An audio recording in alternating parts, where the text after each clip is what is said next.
Have you ever felt like you've been knocking on heaven's door, but nobody's home? You pour out your heart.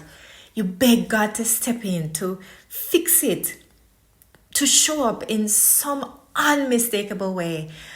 But all you get back is silence.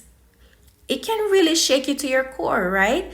Because if God isn't answering, does that mean He doesn't care about you?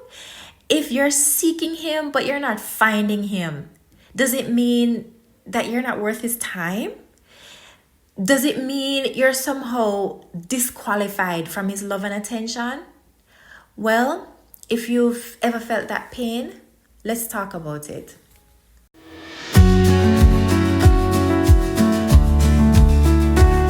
Welcome to the Confident Christian Woman podcast, where we tackle questions about things that have been keeping you stuck in unfulfillment, dissatisfaction, or straight up misery. This is where you'll find the help you need to move forward from confusion, fear, or self-doubt into joy, fulfillment, and peace. This is where we become confident Christian women who not only believe, we obey. Now, let's dive in.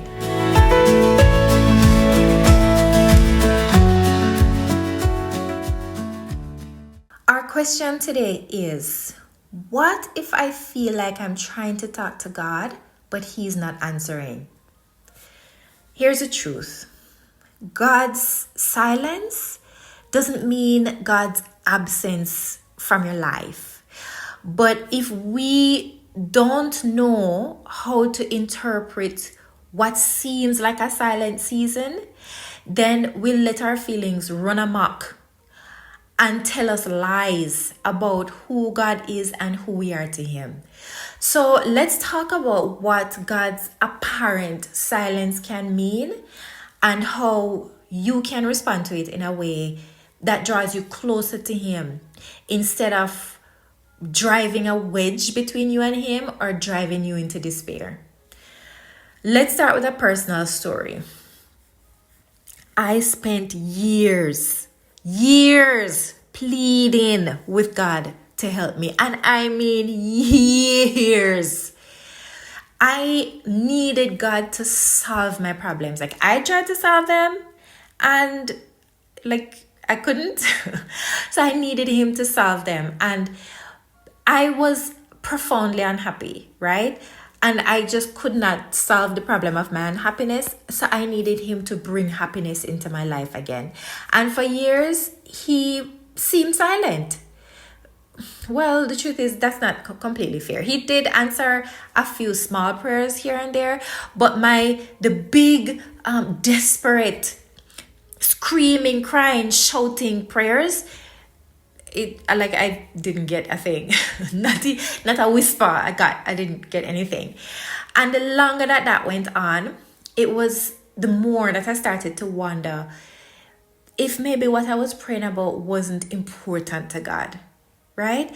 Now, thinking about, the wars and the famines or droughts and all the trouble in the world, all of the things that you'll see on the news, I'm like, how on earth am I expecting? I got to the point where I was thinking, how on earth am I expecting God to answer my dumb prayers when He has all this other stuff to pay attention to, right? And then I started feeling, okay, what? My prayers are, my issues are dumb, insignificant.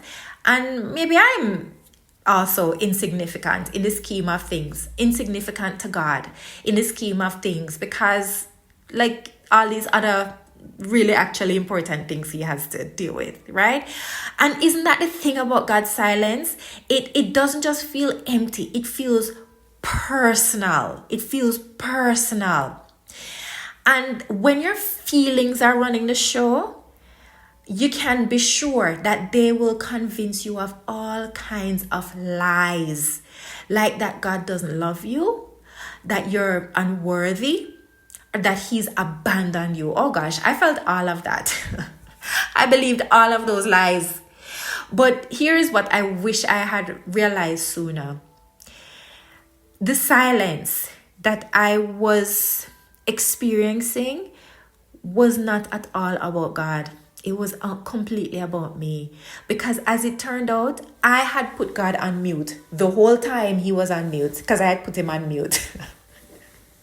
Isn't that so interesting? I was so fixated on my desperate prayers, and I was so convinced that I knew what the answers should be and what they should look like, that I completely missed all of the ways that God was speaking to me, that God was answering my prayers. Completely missed. Of course, looking back now, I can see his answers all over the place. They were everywhere, but I was so wrapped up in myself that I didn't even notice. You know, when God seems silent, your feelings can really become amplified and they just take over everything. But your feelings are fickle. Please remember that your feelings are fickle. They change with the wind. So when they start to take the center stage in this kind of situation, you can take it as a very clear sign that they're probably lying to you. And that's also when you need to anchor yourself in the truth, which you'll only find in God's word. Let's go to Luke 12 verses 6 to 7. Jesus is talking in this passage and he says, "What is the price of 5 sparrows? 2 copper coins? Yet God does not forget a single one of them. And the very hairs on your head are all numbered. So don't be afraid. You are more valuable to God than a whole flock of sparrows." Well, that makes a complete lie out of all those stories I had going on that I was not important to God. And it puts a complete lie to the story you have going on that you're not important to God. Because Jesus, out of his own mouth, said, excuse me, you are more valuable to God than a whole flock of sparrows. Now, the question is, if God cares about the sparrows, if he numbers the hairs on your head, which means that he must absolutely care about the cries of your heart, which means he for sure is not ignoring you. So then the question is, what does his apparent silence mean? If he cares about you so much, what does his silence actually mean then?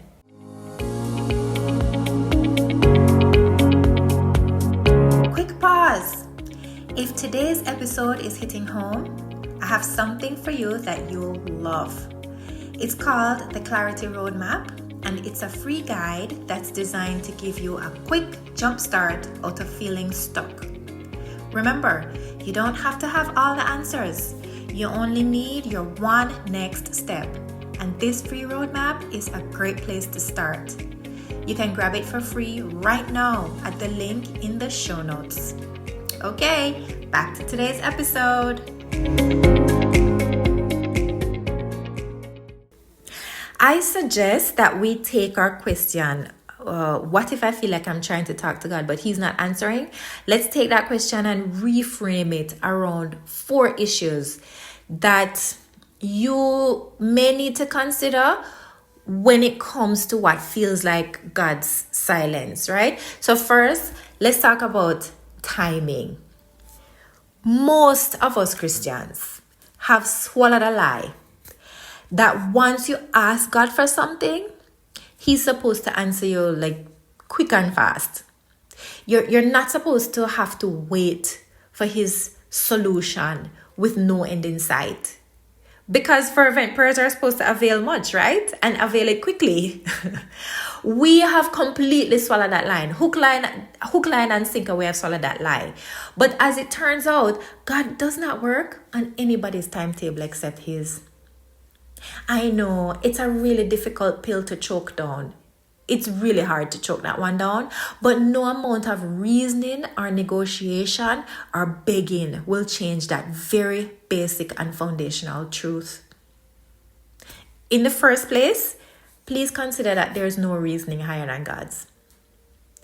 Yes, he is a good father who loves you, but his love for you does not mean that your begging will make him give you anything that he knows isn't the best for you, or that is not in the right time for you, that is out of season for you. He's not going to do that because he loves you too much to do it. Sure, God's answer to your prayer may feel like it's a long time coming, and that's mainly because your schedule doesn't line up with it, because you want it now, and he's like, not now. No, it's not a good time for you. It's like, no, I'm busy with some other stuff. I'll get to you later. It's not that. God can deal with anything. God deals with everything at the same time, right? But he's doing it for you. And you can count on one thing that Habakkuk 2 verse 3 tells us, which is that he is never late. Never. There's no time when God is late. So if you are seeking God and you're not finding him, if you are talking to him and it seems like you're not getting any answers, then I suggest that you ask yourself this question. Am I setting my expectations based on my timetable or on his timetable? Second, let's talk about your reliability. Let's say that you gave somebody who is under your authority a job to do, right? But they ignored you and they didn't do what you asked. Would you give them more responsibility? I'm guessing that your answer is no. I sure wouldn't.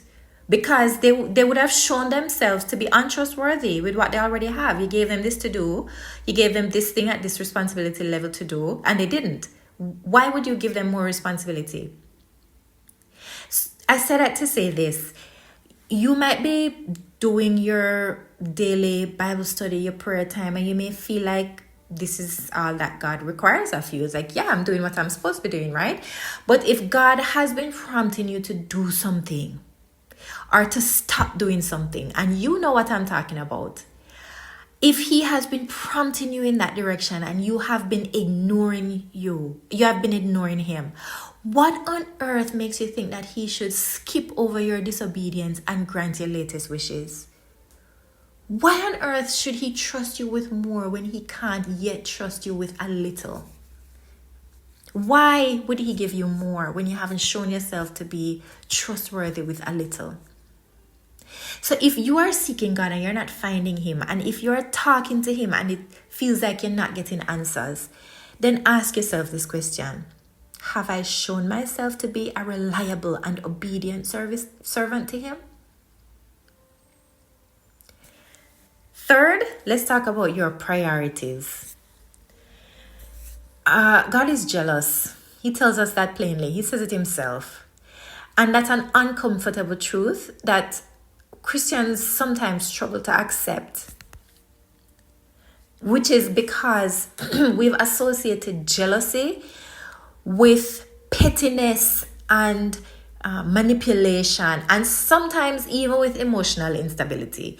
So it feels weird to think about God as jealous, but godly jealousy isn't like human jealousy, right? What we understand as jealousy is not godly jealousy. You might feel jealous over something you want that doesn't belong to you, or you may feel jealous when you are desperate to hang on to something that you're afraid will slip away. But God's jealousy means that he will not share his glory. That's what God's jealousy means. And he will not do that because by right, all glory belongs to him. So this means that you need to ask yourself, what have you been glorifying and prioritizing over God? Where in your life have you set up things that you prioritize and glorify over God? And you're gonna need to really get honest with yourself and with God. God already knows. You're the one who needs to be honest now. And you can do that by asking yourself questions like, have I been letting something or someone else pull my attention away from God's glory? Or you can ask, what or who have I been submitting to instead of God? Am I trusting in God, or am I trusting something or somebody else? Even myself. That was a big one for me. I used to trust in myself. Oh my gosh, I proved to be a very untrustworthy source to trust in. God is the only source that you can trust, that you can put your trust in. You can also ask, what have I put my faith in outside of God? Because whatever it is that you're prioritizing over God, He will not have it. He's not going to tolerate that. So if you are seeking God and not finding Him, if you are trying to, if you're talking to Him and it seems like you're not getting any answers, then you need to ask yourself, what have I been prioritizing over God? And if you want to step up your reflection and your self-awareness a notch, you can open up a conversation with God about this. Just you talk to Him about it. You can pray something like, Lord, I feel like you are silent, but I want to know where I have put you on mute. Please show me where I've ignored you, where I've resisted you, or where I've put other things above you, so that I can choose to open my ears to hear you again.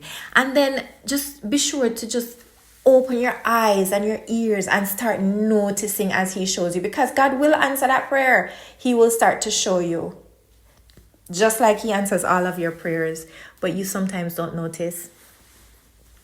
So your action step for this week is to choose one of the areas that we just walked through, which were timing, your reliability, your priorities. Choose one of one of those areas. Ooh, frog in my throat today. Excuse me. All right, so choose one of those areas and ask the questions that I'm about to give you. Well, one question. Ask the question and then answer honestly, because, and you should be able to say it with me by now, only the truth can set you free, right? A question is useless if you don't answer it, and answer it honestly.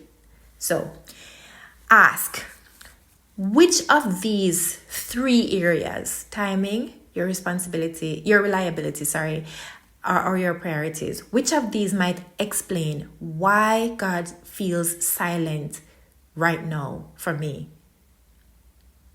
And then press in that area with God and take one simple step that He shows you to realign yourself with Him in that area this week. It might mean surrendering your timetable to Him. It might mean doing what's necessary to step into the thing that He's been calling you to for the past few weeks or months or years. Like, I've been ignoring Him for years. And, I've ignored God for years and things He has instructed me to do. Things He was calling me into. And I completely ignored Him. And then was, in angst over why He wasn't answering me. It might also be that you need to decide how you will start prioritizing God again. Or it might be you choosing to let go of the thing that you know is no good for you that He's been asking you to release. Whatever it is, take one simple step this week to realign yourself with God in the area that you know you're out of alignment with Him. So back in my endless years of what seemed like God's silence, those years of me seeking Him and believing that I just was not finding Him, I thought that His silence meant that He didn't care about me. But thank God, now I know better, because the problem was never Him. It was always me. I was the problem. I can laugh about it now, but oh my gosh. In fact, when I realized that was the problem, it was such a relief. If back then, if I had the courage to open my eyes and my ears sooner, I would have realized that God was talking to me and answering my prayers the whole time. And I would have really saved myself a ridiculous amount of pain and doubt. I had so much of that because I just too afraid I was so stuck in cowardice and just refused to open my eyes and my ears. But here is the absolute grace and wonder of all of it. Even when I had God on mute, he was still always, always, always there. He was just waiting for me to take him off mute. And he's waiting for you too, but it's up to you. You're the one who has to do it. He's not going to force you to take him off mute. What looks to you like God's silence does not mean that he's absent from your life. And it doesn't mean that you're not important to him. It means that you have an invitation in front of you to have just enough courage to drop your assumptions and expectations and to lean in and to really listen for and listen to him. So please keep knocking on heaven's door because he'll answer you. And in fact, I'm pretty sure he already has.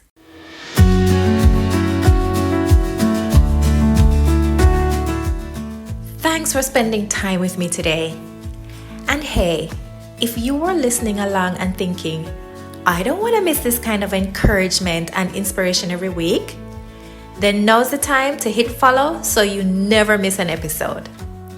I'll see you next week.